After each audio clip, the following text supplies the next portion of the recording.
अस्सलामुअलैकुम वरहमतुल्लाह। आप तमाम 11 साइंस के स्टूडेंट का हमारे फिज़िक्स के न्यू चैप्टर नंबर 5 ग्रेविटेशन, जिसको हम उर्दू में कहते हैं तजाज़बा, इसकी वीडियो लेक्चर नंबर फर्स्ट के अंदर आप तमाम 11 साइंस के स्टूडेंट का वेलकम है, इस्तकबाल है। अल्हम्दुलिल्लाह हमारे 4 जो पहले चैप्टर है वो कंप्लीट हो चुके हैं। अब आज का जो हमारा न्यू चैप्टर है जिसका नाम है ग्रेविटेशन, जिसको उर्दू में हम तजाज़बा कहते हैं। ठीक है। इससे पहले का जो चैप्टर था लॉज ऑफ मोशन, इसके अंदर हमने फंडामेंटल फोर्सेस की बात की थी कि हमारे नेचर के अंदर, हमारे पूरे यूनिवर्स के अंदर या नेचर के अंदर 4 फोर्सेस होती हैं जिसको हम फंडामेंटल फोर्सेस, बुनियादी कुव्वतें कहते हैं। ठीक है। तो वहाँ पर हमने जो सबसे पहली फोर्स देखे थे, हम फंडामेंटल फोर्स के अंदर जो हमारा टॉपिक था उसके अंदर जो हमारी पहली फोर्स थी वो थी gravitational force.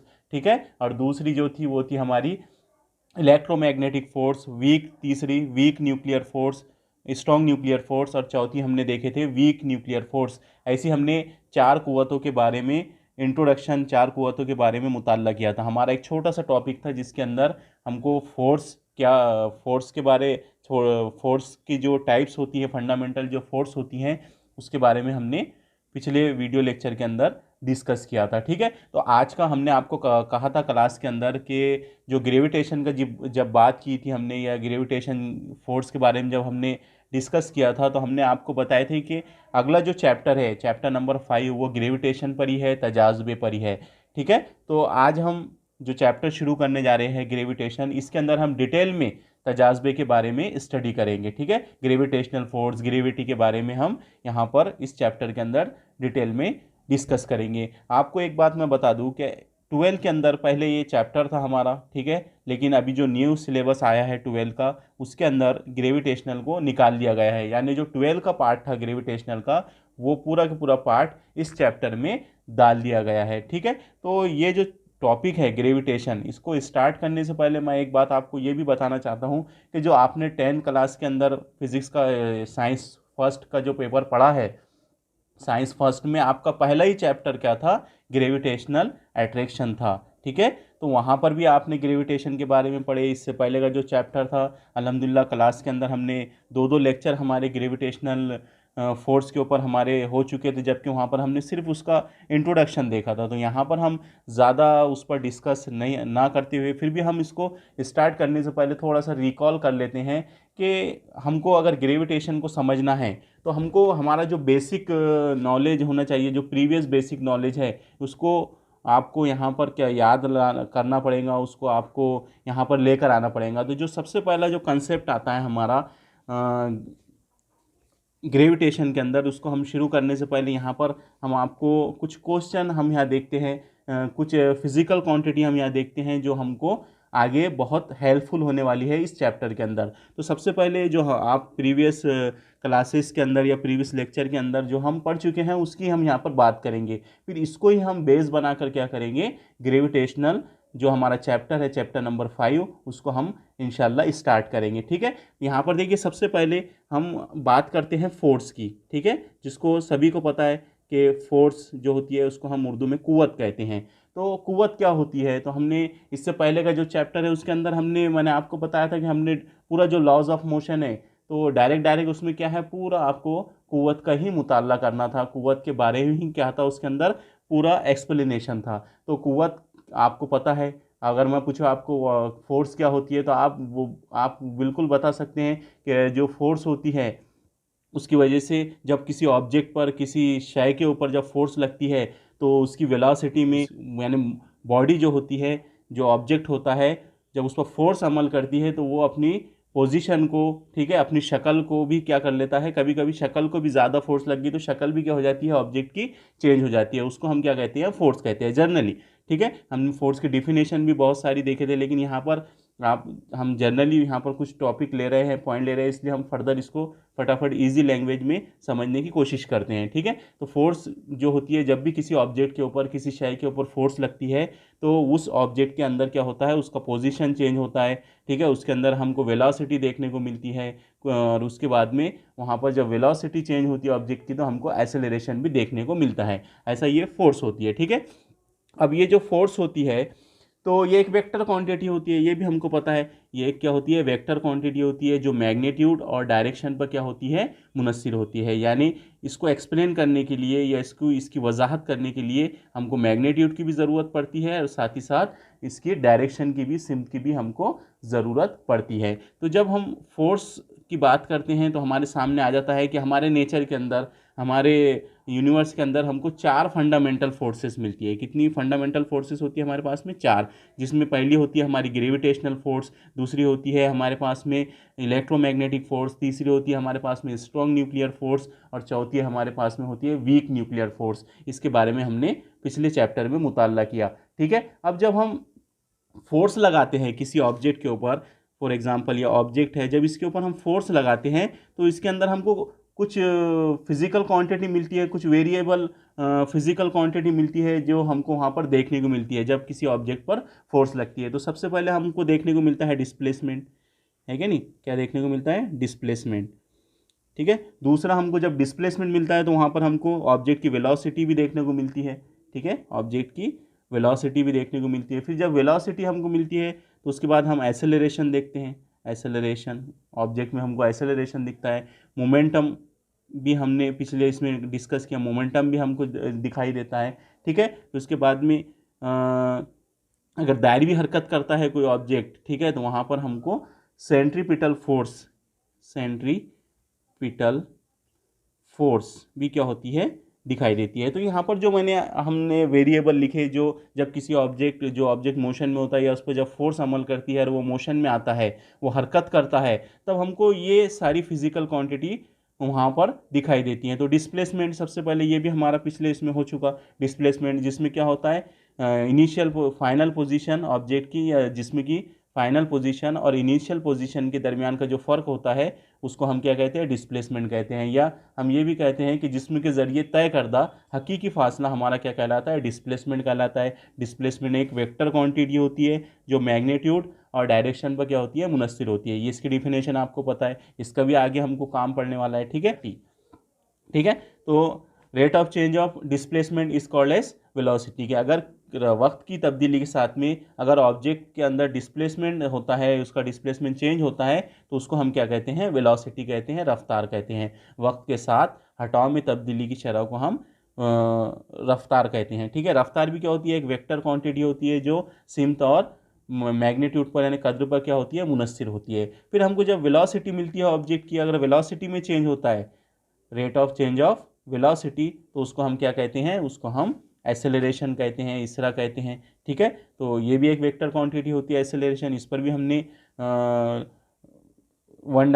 Motion in a plane के अंदर इस पर हमने डिस्कस किया, इसकी डिफिनेशन देखा था हमने वहाँ पर एक्सेलरेशन की। ठीक है, तो यहाँ पर एक्सेलरेशन क्या होता है? Rate of change of velocity. अगर वक्त के साथ में रफ्तार में तब्दीली अगर होती है तो उसको हम क्या कहते हैं?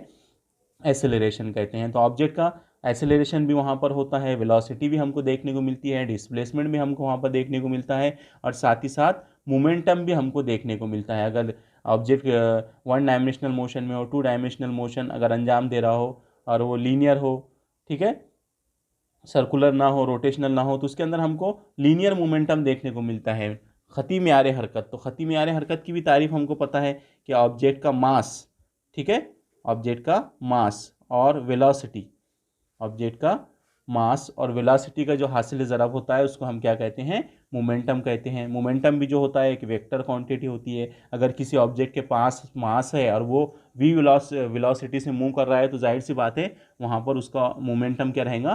पी रहेगा। ये भी एक वेक्टर क्वांटिटी होती है। ठीक है, हमने law of conservation of momentum भी पढ़ा, law of conservation of angular momentum भी पढ़ा। ठीक है, तो गर्दिशी हरकत के अंदर ये मोमेंटम जो है, ये लीनियर मोमेंटम की हमने डिफिनेशन लिखी। अगर कोई ऑब्जेक्ट रोटेशनल मोशन अंजाम दे रहा है, दायरवी हरकत अंजाम दे रहा है, गर्दिशी हरकत अंजाम दे रहा है, तो वहाँ पर हमारे पास में एक और मोमेंटम आता है जिसको हम एंगुलर मोमेंटम कहते हैं और उसको हम एल से जाहिर करते हैं। और एंगुलर मोमेंटम जो होता है हमारा वो होता है आर क्रॉस बी। ठीक है, यानी ख़ती मेयार हरकत और गर्दिशी महवर से फासले का हासिल ज़रब हमारा क्या कहलाता है? एंगुलर मोमेंटम कहलाता है। ठीक है, तो ये सारी जो डिफिनेशन है ये आगे हमको काम में आने वाली है। ठीक है, इसलिए मैं यहाँ पर इसको, आज का जो हमारा वीडियो लेक्चर है वो एक इंट्रोडक्शन का पार्ट है, इंट्रोडक्शनल वीडियो है हमारा, इसलिए हम इसमें ये बातें डिस्कस कर रहे हैं। और आप एक बात याद रखिए कि जो हम इंट्रोडक्शन दे रहे हैं आपको, तो ये आपको क्या करना है, अपने ओन वर्ड में, अपने अल्फाज में क्या करना है, इसको आपको जैसा समझता है वैसा आपको लिखना है, ठीक है। क्योंकि हमारे पास में इतना वक्त नहीं है कि हम आपको नोट्स भी लिख कर दे इसकी, ठीक है, नोट्स लिख कर दे, हमको वीडियो लेक्चर भी इस पर रोज़ डेली अपलोड करना है, चैप्टर को कंप्लीट करना है, साथ ही साथ हमारे 12 की भी एग्ज़ाम करीब आ रही है, ठीक है। तो 12 का भी न्यू सिलेबस है, उसकी हम नोट्स लिख रहे हैं, इसलिए हमारे को टाइम बहुत कम मिल रहा है। इसलिए आप कोशिश कीजिए कि खुद से लिखने की इसको आप प्रैक्टिस कीजिए, अपने ओन वर्ड में क्या कीजिए, इसको अंडरस्टैंडिंग करके अपने जुमलों में क्या कीजिए, इसको लिखने की कोशिश कीजिए। तो ये यहाँ पर अभी इंट्रोडक्शनल हमारा पार्ट शुरू है। इसके बाद में अगली डेफिनेशन आती है जो कि यहाँ पर इंपॉर्टेंट रखती है, ग्रेविटेशनल के अंदर हमको काम पड़ेगा इसका, जो है सेंट्रीपिटल फोर्स, जिसको हम उर्दू में मरकज़ जो कुव्वत कहते हैं। अगर कोई ऑब्जेक्ट सर्कुलर मोशन अंजाम दे रहा है तो वो ऑब्जेक्ट अगर और इस सरकमफ्रेंस पर, दायरे के मोहित पर अगर ये दायरवी हरकत अंजाम दे रहा है, तो इस पर एक अंदर की तरफ निस्फ कुत्र पर मरकज़ की जानिब एक कुव्वत अमल करती है, जिसे हम सेंट्रीपिटल फोर्स कहते हैं। आपको पता है सेंट्रीपिटल फोर्स, सेंट्रीफ्यूगल फोर्स हमने पढ़ चुके हैं। सेंट्रीपिटल फोर्स के बारे में हमने पिछले चैप्टर के अंदर इसको डिटेल में हमने पढ़ा है। तो आपको यहाँ जर्नली इतना याद रखना है कि अगर कोई ऑब्जेक्ट मूव करता है, दायरवी हरकत अंजाम देता है, गर्दिशी हरकत अंजाम देता है, तो तब उसके ऊपर क्या होती है, सेंट्रीपिटल फोर्स, पार्टिकल के ऊपर सेंट्रीपिटल फोर्स क्या करती है, एक्ट करती है, और उसका जो डायरेक्शन होता है वो हमेशा मरकज़ की तरफ होता है, ठीक है। तो ये हो गया हमारा बेसिक पॉइंट, ठीक है। अब हम यहाँ देखने वाले हैं ग्रेविटेशन, ठीक है, हमारा जो चैप्टर है ग्रेविटेशन, ठीक है। तो हम यहाँ पर ग्रेविटेशन देखने वाले हैं। अब ग्रेविटेशन जिसको हम उर्दू में कहेंगे तजाज़बा, ठीक है, तजाज़बा कहेंगे, ठीक है। तो ग्रेविटेशन से पहले देखिए, आपकी टेक्स्ट बुक्स जो है उसके अंदर आपको कुछ रिकॉल क्वेश्चन किए गए हैं। कैन यू रिकॉल, आपको कुछ क्वेश्चन यहाँ पर पूछे गए हैं। जैसा पहला क्वेश्चन आप देख रहे हैं, यहाँ पर लिखा है when realised from certain height, when realise from certain height why do object tend to fall vertically downward. यानी यहाँ पर आपको बताया जा रहा है कि हम देखते हैं कि कभी भी हम किसी हाइट पर से, किसी बुलंदी के ऊपर से किसी भी ऑब्जेक्ट को हम छोड़ देते हैं, तो वो क्या होता है, वर्टिकली सीधा क्या होता है, वो ज़मीन के मरकज़, ज़मीन की तरफ क्या होता है, वो कशिश होता है, यानी वो ज़मीन की तरफ जाके क्या होता है, गिरता है। जैसा आपने कोई हाइट पर चढ़कर क्या किए, आपने कोई चीज़ को गिराए यहाँ से, तो आप देखते हैं कि वो जो पत्थर है या जो भी चीज़ आप छोड़ रहे हैं ऊपर से, बुलंदी पर से, तो वो डायरेक्ट किधर कशिश होती है, वो वर्टिकली किधर आता है। कोई भी अशिया वर्टिकली किधर आती है, कोई भी जिस्म हो, कोई भी मादा हो, चाहे वो हमारे छोटे छोटे पार्टिकल क्यों नहीं रहते, तो वो हमेशा क्या होते हैं, वर्टिकली क्या होते हैं, नीचे की तरफ, ज़मीन की तरफ आते हैं। क्योंकि ज़मीन का जो मरकज़ होता है वो ज़मीन के ऊपर आते हैं, तो वो किधर की तरफ अट्रैक्ट होते हैं, ये ज़मीन की तरफ क्यों आते हैं, क्योंकि इनके ऊपर क्या होती है, ग्रेविटी अमल करती है। ग्रेविटी की वजह से ये ऑब्जेक्ट किधर कशिश होता है, ज़मीन के मरकज़ की तरफ ये कशिश होता है। इसलिए ये क्या होता है, ज़मीन के सरफेस पर आके क्या होता है,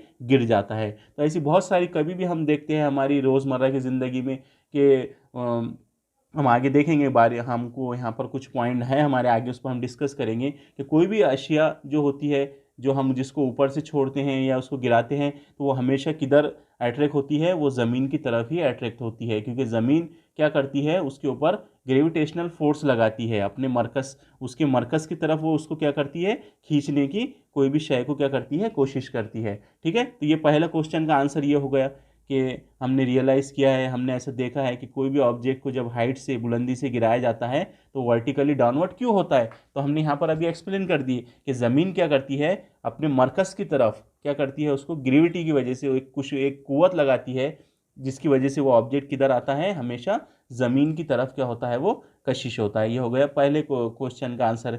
ये आपको इसके आंसर देना है, ठीक है, लेकिन अभी हमारा वीडियो लेक्चर शुरू है इसलिए मैं उसको एक्सप्लेन कर दे रहा हूँ। फिर दूसरा यहाँ पर आप क्वेश्चन देख रहे हैं, दूसरा क्वेश्चन देखिए, what is the shape of the orbit of planet. अब यहाँ पर आपने 10 के अंदर केपलर्स लॉ पढ़ा, आगे लिखा हुआ है what are Kepler's law. Kepler's law में आपने देखा कि जो केपलर्स लॉ में आपने सुना होगा कि जो ऑर्बिट होता है हमारे प्लैनेट्स का, हमारे सैयारों का जो मदार होता है, वो हमेशा बैज़वी शक्ल का होता है, ठीक है। वो इलेप्टिकल ऑर्बिट होता है। तो यहाँ पर वही पूछा गया what is the shape of the orbit of planet, यानी सैयारों का जो ऑर्बिट होता है वो कौन सी शक्ल का होता है, कैसी शेप का होता है। तो आपको पता है वो इलेप्टिकल ऑर्बिट होता है, बैज़वी मदार होता है। सैयारे हमेशा बैज़वी मदार में क्या करते हैं, रोटेशन करते हैं, गर्दिश करते हैं। ठीक है, तो ये हो गया दूसरे क्वेश्चन का आंसर। फिर आपको रिकॉल क्वेश्चन और पूछा गया यहाँ पर what are the Kepler's law. तो आपने 10th क्लास के अंदर केपलर्स के लॉ पढ़े, 3 लॉ है केपलर्स की। ठीक है, जो प्लैनेट्स के लिए है। ठीक है, तो वहाँ पर आज इस चैप्टर के अंदर भी 11 के जो ग्रेविटेशन है इसके अंदर भी हम सबसे पहले हमारा यही क्वेश्चन रहेगा केपलर्स लॉ।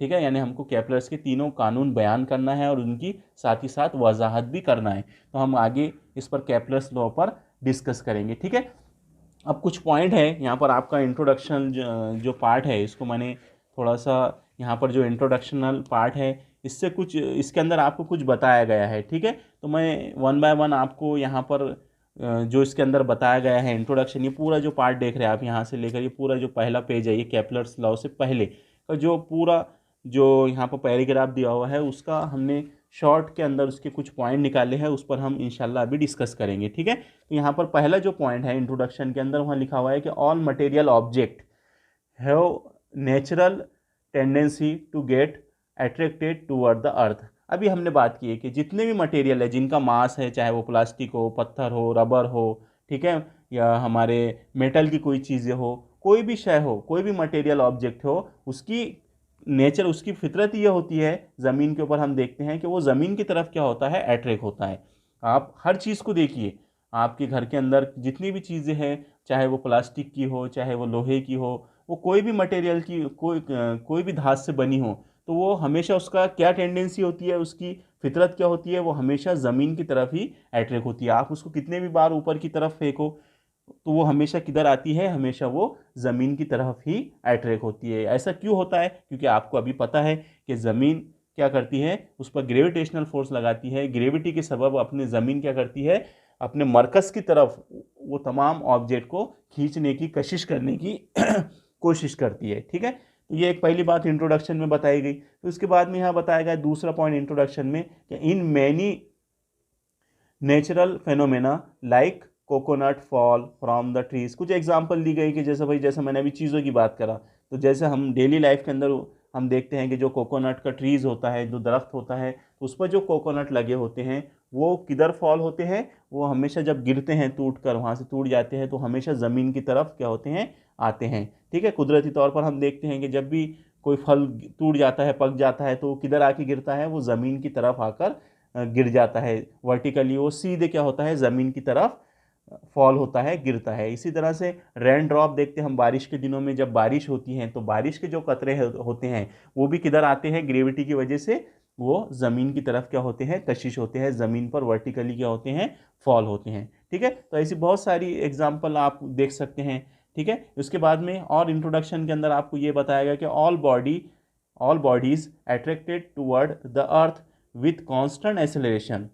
क्या बताया जा रहा है यहाँ पर कि कोई भी बॉडी जब ऊपर से वो अट्रैक्ट होती है, ज़मीन की तरफ अट्रैक्ट होती है, ठीक है, तो विथ कांस्टेंट एक्सेलरेशन। जैसा फॉर एग्जांपल यहाँ पर ये ऑब्जेक्ट है और ये अर्थ है हमारी, ठीक है, ये अर्थ अपने तरफ क्या करेंगी, इस ऑब्जेक्ट को क्या करेंगी, कशिश करेंगी। तो जब ये ऑब्जेक्ट नीचे से आएगा, गिरेगा, फॉल होगा, ज़मीन की तरफ आएगा, तो इसका जो एक्सेलरेशन रहेगा, इसका जो इसरा रहेगा, वो हमेशा कैसा रहेगा, कांस्टेंट रहेगा। तो ये जो बात है जो हम यहाँ पर कह रहे हैं कि कोई भी ऑब्जेक्ट जब वो ज़मीन की तरफ आता है, गिरता है, तो उसका जो इसरा होता है वो मुस्तकिल होता है। तो ये बात सबसे पहले कहा था गैलीलियो ने। ठीक है, तो this fact was recognised by Italian scientist या फिजिक्सिस्ट गैलीलियो। सबसे पहले ये बात गैलीलियो ने बताई थी कि कोई भी ऑब्जेक्ट जो ज़मीन की तरफ कशिश होता है, ज़मीन की मरकज़ की तरफ ग्रेविटी की वजह से कशिश होता है, तो उसका जो एक्सेलरेशन होता है वो हमेशा कैसा होता है, कांस्टेंट होता है। वो कांस्टेंट एक्सेलरेशन के साथ में क्या होता है, नीचे गिरता है। ठीक है, फिर ये हो गया हमारा और इंट्रोडक्शन का पार्ट। इसके बाद में और यहाँ पर इंट्रोडक्शन के पार्ट में चौथा जो पॉइंट है हमारा, हमने इसको बनाए, तो इसमें लिखा हुआ है कि जो गैलीलियो है उनके बारे में बताया जा रहा है, he is said to have demonstrate. इन्होंने डेमोस्ट्रेशन भी दिया था हमको, ये जो बात इन्होंने कही थी कि ऑब्जेक्ट कांस्टेंट एक्सेलरेशन से क्या होता है, फॉल होता है, गिरता है ज़मीन की तरफ। तो इन्होंने एक डेमोस्ट्रेशन किया था ठीक है। एक टावर के ऊपर ये चढ़ गए थे गैलीलियो, ठीक है, पीसा के अंदर, लंदन में, ये शायद पीसा एक शहर का नाम है। उस शहर के अंदर एक टावर था, उसके ऊपर वो क्या करे थे, गैलीलियो ने खुद चढ़े थे और दो बॉल्स लिए थे उन्होंने, ठीक है। एक बॉल, दोनों बॉल्स का जो मास था, दोनों बॉल्स का जो मास था वो एक दूसरे के क्या था, अलग था। वो जब टावर पर चढ़े, कुछ बुलंदी पर चढ़े, और अलग अलग उन्होंने क्या किया, अलग अलग मासेस की बॉडी लिया और उनको एक साथ उन्होंने क्या किया, नीचे छोड़ दिया, ठीक है। तो उन्होंने ऑब्जर्व किया कि दोनों ऑब्जेक्ट सेम टाइम में, एक ही टाइम में क्या होते हैं, ज़मीन के ऊपर आकर गिरते हैं।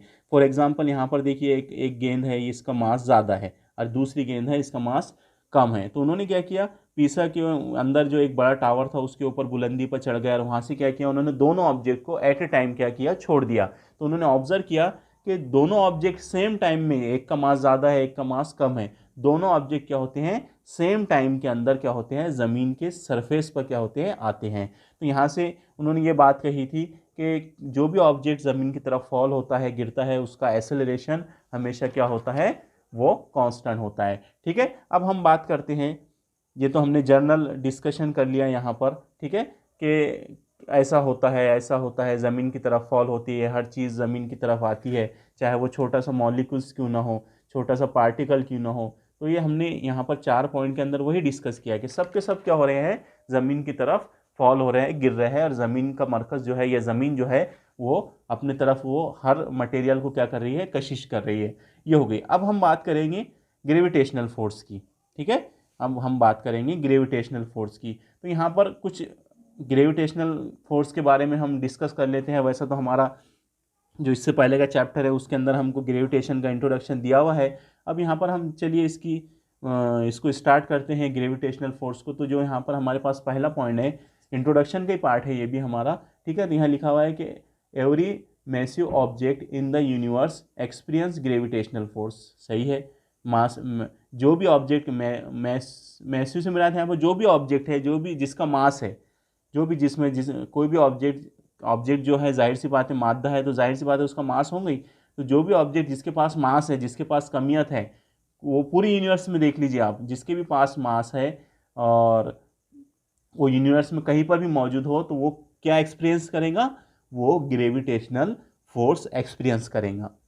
यानी ये फोर्स यहाँ पर ये बताया जा रहा है कि ये फोर्स सिर्फ ज़मीन के ऊपर नहीं होती है, सिर्फ हमारे अर्थ के ऊपर नहीं होती है, ये फोर्स आपको पूरे यूनिवर्स में, पूरी कायनात के अंदर ये फोर्स आपको देखने को मिलेंगी, ठीक है। तो ये मार्स आपको वहाँ पर देखने को मिलेंगी, कहाँ पर देखने को मिलेंगी, जहाँ पर ऑब्जेक्ट के पास में मास हो। जब किसी ऑब्जेक्ट के पास में जाहिर सी बात है ऑब्जेक्ट है तो उसके पास में मास होगा, तो जो भी बॉडी जिसके पास में मास है तो वो ये फोर्स को क्या करेंगी, वो एक्सपीरियंस करेंगी, ठीक है। यानी ग्रेविटेशनल फोर्स पूरे कायनात के अंदर मौजूद है, इसलिए इसको यूनिवर्सल फोर्स भी हम कहते हैं। इससे पहले हमने ये बात डिस्कस की थी पिछले चैप्टर के अंदर। इसी तरह से कुछ और यहाँ पर इंट्रोडक्शन में इसका पार्ट दिया गया कि it is the force of mutual attraction between any two object by virtue of their masses.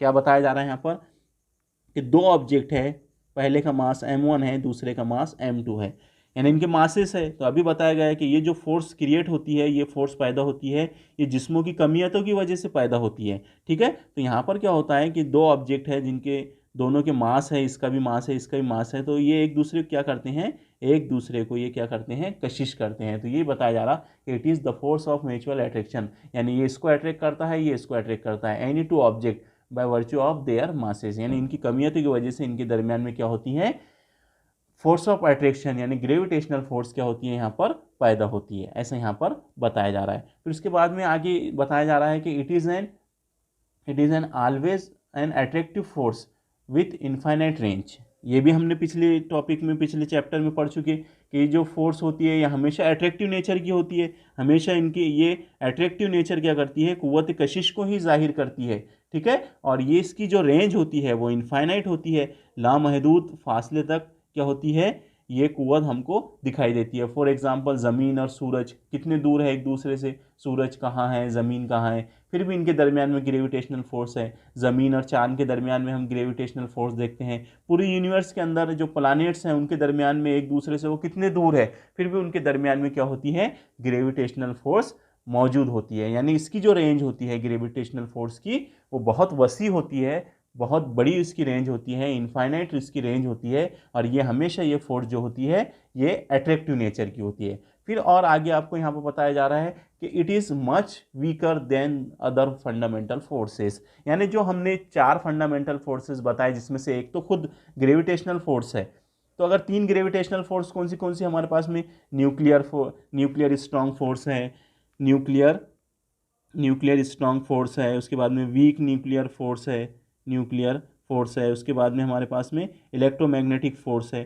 तो इन तीनों फोर्सेस के अंदर सबसे वीक जो फोर्स होती है वो हमारी कौन सी फोर्स होती है, ग्रेविटेशनल फोर्स होती है। ये भी हमने पिछले चैप्टर में डिस्कस किया था। ठीक है, सबसे वीक फोर्स जो होती है पूरे कायनात के अंदर, जो हमारे 4 फंडामेंटल फोर्सेस होती है उसमें सबसे वीक जो फोर्स होती है वो हमारी ग्रेविटेशनल फोर्स ही होती है। उसके बाद में और एक बात बताएगी आपको कि ग्रेविटेशनल फोर्स इस 10⁻⁻39 time weaker then the strong nuclear force.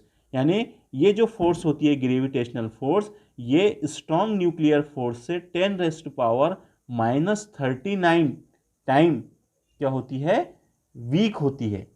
यानी ये स्ट्रॉन्ग न्यूक्लियर फोर्स के सामने बहुत बहुत बहुत क्या होती है, वीक होती है। ठीक है, ऐसा यहाँ पर आपके इंट्रोडक्शन के अंदर आपको यहाँ पर बताया गया है। ठीक है, तो ये हो गया हमारा ग्रेविटेशनल फोर्स। अभी हमने लॉ ऑफ ग्रेविटेशन पर बात नहीं किया, हमने सिर्फ यहाँ पर अभी ग्रेविटेशनल फोर्स का हमने यहाँ पर इंट्रोडक्शन देखा है, उसका नेचर देखा है।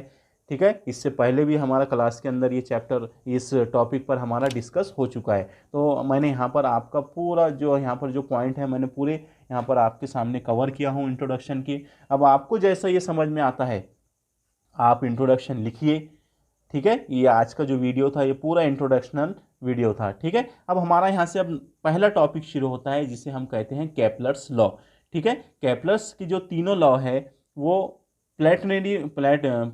प्लैनेटरी मोशन पर डिपेंड करते हैं। यानी जो हमारे सैयारों की जो हरकत है उसके ऊपर क्या करते हैं, ये डिपेंड करते हैं। केपलर्स ने सबसे पहले ये जो लॉ है, अपने जो पहले 2 लॉ है, फर्स्ट 2 लॉज इन 1609 में इन्होंने सबसे पहले अपने 2 लॉ दिए थे। फिर 1619 के अंदर इन्होंने अपना तीसरा लॉ दिए थे। ठीक है, तो हम यहाँ पर तीनों जो लॉ है केपलर्स के उसको हम पढ़ने वाले हैं। तो आपको मैं जनरल यहाँ ये बता दे रहा हूँ कि जो केपलर्स के 3 लॉ होते हैं। ठीक है, तीनों भी लॉ जो होते हैं वो सैयारों की मोशन पर क्या होते हैं, मुनस्सिर होते हैं। तो इंशाल्लाह अगले वीडियो लेक्चर के अंदर हम क्या करेंगे, केपलर्स के लॉ पढ़ेंगे, उसको हम वहाँ पर डिटेल में क्या करेंगे, एक्सप्लेन करेंगे।